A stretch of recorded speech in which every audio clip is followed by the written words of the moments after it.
Le PASS, qui signifie Programme d'appui aux structures de santé, est né au départ d'un besoin criant qui était celui de renforcer la qualité des soins pour les personnes vulnérables au Congo et plus particulièrement à Pointe-Noire.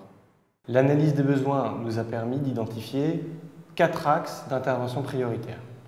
Premièrement, la formation et l'accompagnement sur le terrain. Deuxièmement, l'appui aux bonnes pratiques de gestion.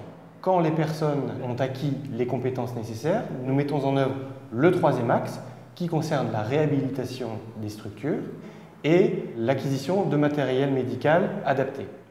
Le quatrième axe d'intervention consiste pour nous à travailler sur la sensibilisation et la mobilisation des populations.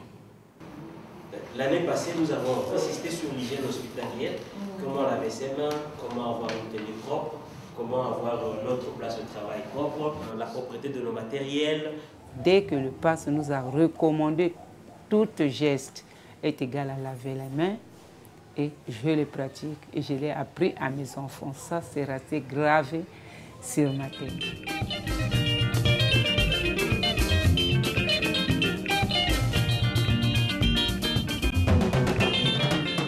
Avec le PASS, nous avons des pratiques d'hygiène qui évitent beaucoup d'infections.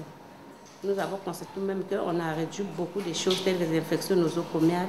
Les femmes accouchent normalement et elles rentrent chez elles et ne reviennent plus comme concernant les endométrites. Ça, c'est éradiqué vraiment.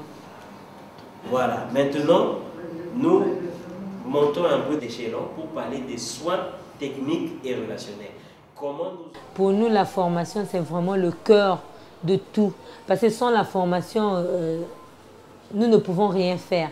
Le matériel peut être là, mais si vous n'êtes pas informé, rien ne peut se faire. Nous avons formé pratiquement 360 personnes au personnel travaillant dans les structures de santé et nous sommes en train de les suivre sur terrain et nous le ferons jusqu'à ce que nous nous assurerons que les réflexes sont devenus des réflexes réels. Mais dans la zone d'alerte, là il faut la suivre. Ça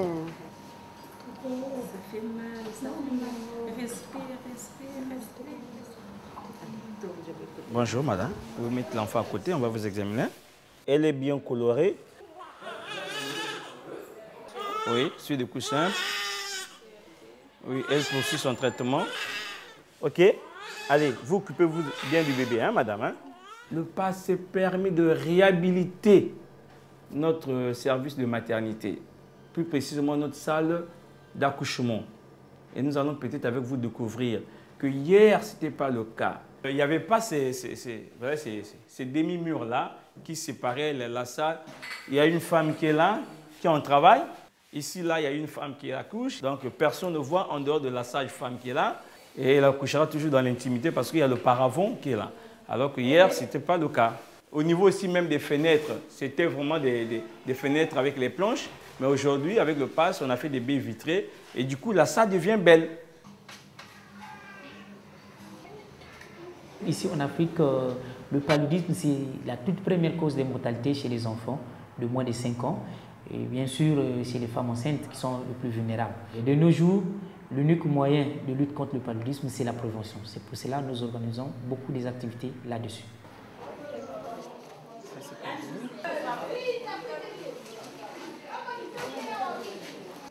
Bonjour Laurent. Bonjour, c'est Glad. Depuis la fois passée que je suis passé, comment le travail se déroule? Non, ça marche. Donc nous appuyons les centres de santé pour aider ces centres afin que le patient soit bien accueilli. Je prends un exemple. Au niveau de la pharmacie, si nous arrivions dans une pharmacie et qu'il y ait rupture de stock, automatiquement quelque chose de grave peut arriver dans la vie de ce malade. Ça, c'est tout ce que j'ai eu à vendre. J'ai tout rapporté ici, là. Ça va donc dans le bon sens que nous avons mis en place cette fiche de stock.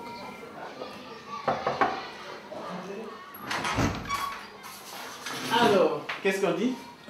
L'apport du PASS a été très bénéfique pour la clinique parce que ça a permis un contrôle efficace entre ce qui se passe à la clinique et au niveau de la comptabilité. ce qui nous permet maintenant d'investir pour améliorer la qualité des soins. Notre ambition est que le PASS devienne à terme un programme de référence de l'IECD et par conséquent puisse être dupliqué dans d'autres contextes, dans d'autres géographies. En tout cas, ma conviction, c'est qu'il en a tout à fait le potentiel. Nous sommes très motivés avec tout ce que le PASS est en train de faire. On continuera toujours à remercier le PASS parce que ce qu'il fait, il nous transforme. Il nous change de peau, il nous change vraiment des qualités, des mentalités. Vraiment, merci beaucoup, PASS, et tout ce qu'il a fait pour nous. Qu'il ne se fatigue pas, qu'il continue toujours à nous éduquer. Localisanga ba ya na biso bakolo bato